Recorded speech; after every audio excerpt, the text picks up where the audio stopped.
Alright, hello, every high school student in Korea.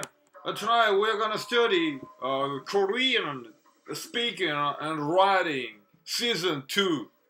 Yeah. Okay, from the page 47, 49. Okay, I'll go from page 49 again. Okay, in Korean, the 시의성, 때시 뜻의, 당시 사정에 알맞은 현실의 문제를 다루어야 한다. 가치성, 논의할 가치가 있어야 된다. 토의 문제로 다룰 만한 의미가 있어야 한다는 말이고요. 접근성, 다양한 의견 접근이 가능해야 한다. 자신 주변의 논의거리를 논제로 삼아야만 토의의 접근성을 높일 수 있다. 자, 우선 너무 어려운 주제 안 된다고 했죠. 네. 예, 뭐 시간 여행은 가능한가, 뭐 네. 그다음에 또 너무 뻔한 얘기. 종군 위안부는 좋은 것인가 나쁜 것인가. 예, 뭐 논의할 게 없죠. 네. 예, 그다음에 예, 자기 주제와 너무 거리가 먼 거. 예, 뭐 예를 들면 무상급식 문제는 뭐 논의가 뭐 고등학생 입장에서 논의할 수도 있겠는데, 예를 들어서 뭐 현행 비례대표제는 이대로 좋은가. 너무 동떨어진 주제는 관심을 알고 모르고 떠나가지고 사람들 관심을 유발할 수가 없죠. 오케이, 토의 문제는 의문문 형태로 진술하는 것이 좋다. 체크하고요. 역할과 태도, 사회자, 안내하고 문제의 범위를 정해준다. 순서대로 토의할 사항을 제시한다. 뭐 그 다음은 무지 나올 수 있는데요. 이런 부분들은 거의 생각해보면 다 알 수 있는 부분이기 때문에 특별히 외워야 될 필요는 없을 것 같습니다. Next page, page 40, page 50. Symposium. 권위자나 전문가가 주제별로 발표한다. 그 다음에 청중과 질의응답을 한다. 그 다음에 발표자 사이에서 질의응답은 없다 체크하세요. 네. 예. 전문가 발표, 청중 주고받는 거고, 발표자끼리는 없습니다. 네. 패널 토의. 이건 전문가끼리 토의하고 청중은 구경하는 거예요. 네. 포럼. 전문가가 발표하고 청중과 질의응답을 합니다. 그런데 이거는 심포지엄하고 비슷한 것 같지만 청중의 참여도가 훨씬 높다라는 게 좀 다르다고 얘기를 했어요. 하여튼 심포지엄이나 포럼이나 포자 들어가는 거는 전문가가 발표하는 거다. 발포하는 거다. 발포. 예. 네, 그렇게 외워두시면 될 것 같습니다. 회의. 자, 회의는 뭐 기업체나 뭐 관공서나 실제 해결해야 될 구체적인 문제가 있어요. 그럼 보통 추상적인 문제는 다르지 않고요. 조직이나 공동체 문제를 해결하고 의사결정하기 위한 것이다. 가지고 어떤 문제뿐만이 아니라 어떤 결정을 반드시 내려야 됩니다. 뭐 인수합병을 할 것인가 말 것인가. 뭐 최대 주주를 선임해서 최대 주주를 통해 가지고 경영자를 새로 선임할 것인가 말 것인가, 뭐 이런 것들. 예. 바보 같은 결론이라도 어떻게든 결론이 나와야 됩니다, 여기서는. 그러니까 요건 외우라 그랬죠. 교회에서는 교회사. 예. 자, 지금부터 회의를 시작하겠습니다. 이런 선언이 있어야 되고요. 교회사 무슨 연설을 해. 예. 그러면 경과 보고 지난 분기 실적은 어쩌고 저쩌고. 돈 문제 관한 것도 회의를 엄청나게 많이 합니다. 경영 결정에 관해 가지고. 그러면 안건 처리. 여러 가지 안이 나오면은 그걸 어떻게 처리할지 결정을 하죠. 그다음에 결정 사항 낭독. 결정한 다음에 다음과 같이 결정하였음을 뭐라고 하지? 보고합니다. 이렇게 해가지고 얘기를 하고요. 그 다음에 이상으로 마칩니다. 폐회를 하는 등 엄격한 절차가 요구되고, 구성원, 의장, 서기, 회원. 서열이 있습니다. 서열. 원탁토의. 뭐 어렵지 않고요. 세미나, 학술 논문 발표, 질의응답. 이건 학술이다. 세미나는 학술 논문 발표에 초점이 맞춰져 있고, 질의응답도 뭐 까는 게 아니고 더 자세히 알기 위한 거고요. 토론적인 어떤 부분은 매우 약합니다. 세미나에서는. colloquium, 권위 있는 전문가를 초빙하여 그릇된 의견을 바로잡는 것을 목적으로 한다. 그다음에 brainstorming 나왔고요. 오케이, next. 자, 페이지 54, 용광로 정책. 한쪽으로 주류의 중심으로 해가지고 그쪽으로 문화나 어떤 생활 방식을 똑같이 만드는 방법을 용광로 정책이라고 합니다. 미국의 다문화 정책 변화, 무지개 연합. 아, 미국의 변화네요. 미국의 변화. 한국의 변화는 아닌 것 같습니다. 한국의 얘기가 아니고. 자, 미국의 다문화 정책 변화, 무지개 연합, 수평적 공존이란 말 나왔습니다. 이런 용어들 체크하세요. 수평적 네. 공존. 서로 평등한 상태에서 같이 존재한다. 공존이고요. 자, next. 계속 스킵하고요. 페이지 58 가겠습니다. 페이지 58. 바우처 체크하세요. 바우처 제도. 바우처는 영어도 아는가요? 프랑스어인가? 잘 모르겠고. 나중에 한번 찾아보겠습니다. 정부가 특정 사람에게 교육, 주택, 의료 등의 복지 서비스를 받을 수 있도록 상품권을 주는 것. 자, 이거 체크하세요. 그러니까 여소시 상품권 같은 거 써갖고 뭐 문화 상품권인가 거기서만 쓸 수 있도록 그런 거 주는 건가요? 그렇죠.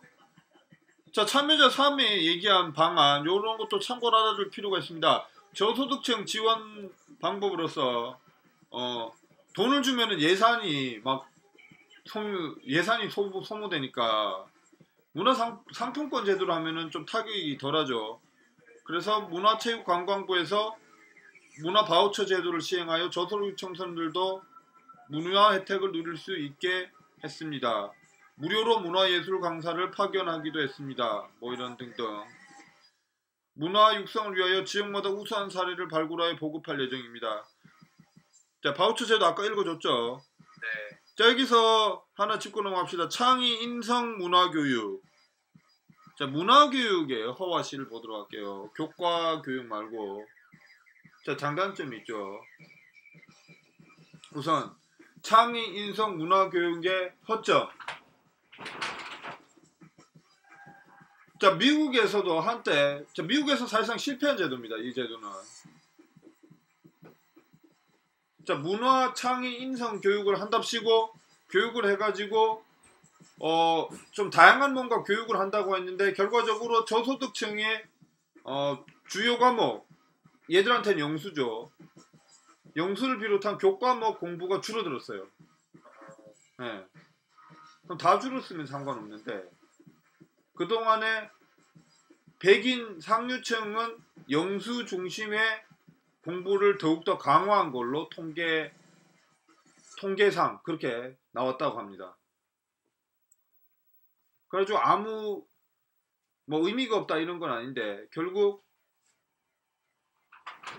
저소득층과 그러니까 저소득층 주로 저소득층 비백인과 상류층 백인과의 교육의 격차만 더 벌이는 결과가 나왔습니다. 자, 우리도 그런 면이 없잖아 있죠. 2000년 중반부터 쭉 강화되어 온 창의 인성 교육이라는 이름 하에 공부할 중위층 그 다음에 저소득층의 주요 과목 공부에 기회가 오히려 줄어들었다는 연구 결과도 굉장히 많이 나오고 있어요. 그런데 그 창의 인성 문화 교육이 제가 학교 다녔을 때는 없었던 것 같습니다. 네. 지금 교과서 자체 많이 나와 있습니다.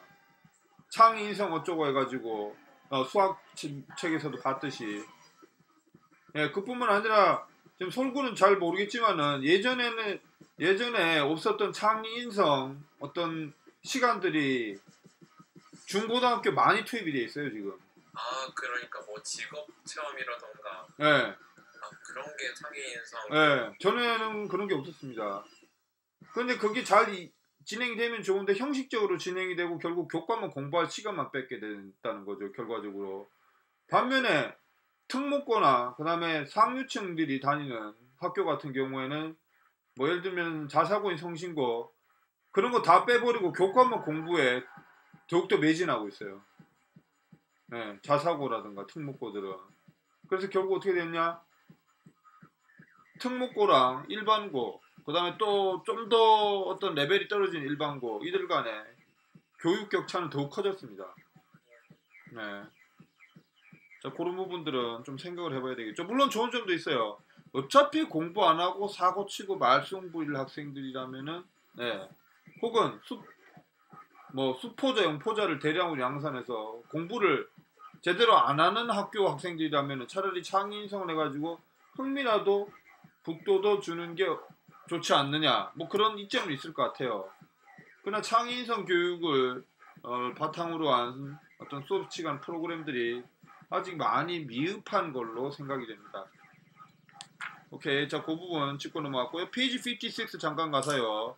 것이 지오 체크하고요. 요거 맞는 거 맞습니다. 어제 선생님 틀렸는데요. 이것은 그런 것이 아니요 할 때 아니오고요.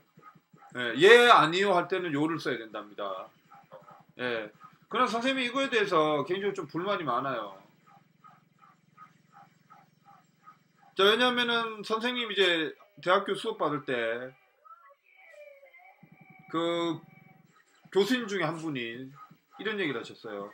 신랑은 맞고 새신랑은 틀리다라는 표준어 규정에 대해서 굉장히 반발을 하셨습니다. 역전압, 새신랑. 말이라는 게 수학처럼 더하기 빼기가 아닌데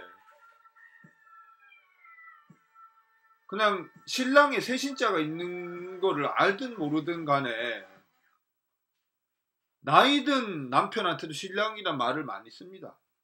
그렇죠. 예.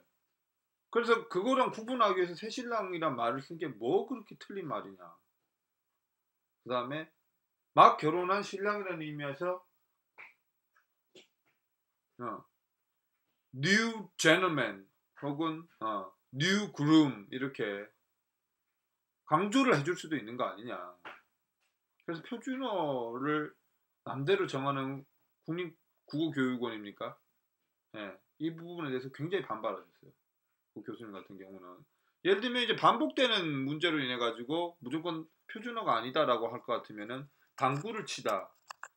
당구를 치다는 표준어입니다. 틀린 말이 아니고 비유가 아닌 걸로 보고 있는데 당구의 당자가 7당자예요. 네, 그 교수님이 얘기해 준 겁니다. 그래가지고 그러면은 그런 식으로 치면은 7당자가랑 치다가 반복되니까 당구 치다도 그럼 틀린 말로 간주를 해야 되겠죠. 네. 네. 근데 그게 아니라는 거. 하다라고 해야지. 네. 그렇죠. 마찬가지로 역전압도 그게 뭐 그래 틀린 말이냐. 물론 이거는 지금 시험에서 나오면은 지켜주세요. 네. 그러나 논술에서는요. 논술에서는 맞춤법 가지고 그렇게 많이 감점을 시키지 않습니다. 내용이 제일 중요하죠. 네. 그러나 논술 학원이나 뭐 학교에서는 뭐 논술 교육 포기한 것 같고 아예 논술 학원이나 이런 데 가면은 특히 지방 같은 데 가면은요. 지방 논술 학원 가면은 글의 구조를 배우고요. 그다음 맞춤법을 배워요.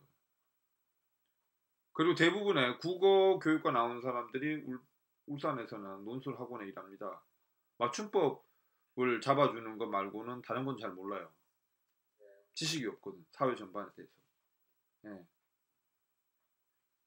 논술은 그런 게 아니죠. 그리고 대학교에서 논술은 그분들이 채점하는 게 아니죠. 교수들이 채점하죠. 예. 그래서 자 물론 아니 것이지요 뭐 아니요 아니요 일단은 수능 치기 위해서는 알아야 되겠습니다. 그럼 논술 치는데도 틀린 것보다는 낫겠는데요. 이런 거에만 너무 구애를 받다 이런 것만 공부를 하는 게 논술이라고 생각하면 안 된다는 얘기를 하고 싶은 겁니다. 논술에서는 이게 주가 아닙니다. 가지고 많은 학생들이 논술 공부하고 이런 것만 공부하고 있어요. 맞춤법 공부하고 앉아 있어요. 미치겠는 거죠. 절대 득점 못합니다. 이런 건 무조건 무시하자는 건 아니고 물론 문제는 있습니다. 사실은 아니오나 발음상 거의 차이가 없는 데다가 미국 같은 경우는 이런 유사한 어떤 쓰임새가 많은 것들은 복수로 다 그냥 맞는 걸로 다 인정합니다. 표준어상에. 예. 그거 가지고 어떤 거는 완전 틀렸고 어떤 거는 이런 것만 써야 돼 이건 안 돼 이런 식으로 안 합니다. 예. 자, 그런 부분에 있어가지고 굉장히 어떤 구속을 심하게 하고 있고요. 한국에서는 표준어를 가지고. 예. 두 번째 표준어 문제를 공부하는 게 논술이 아니다. 예. 이 얘기를 하고 두 번째 시간 마칩니다.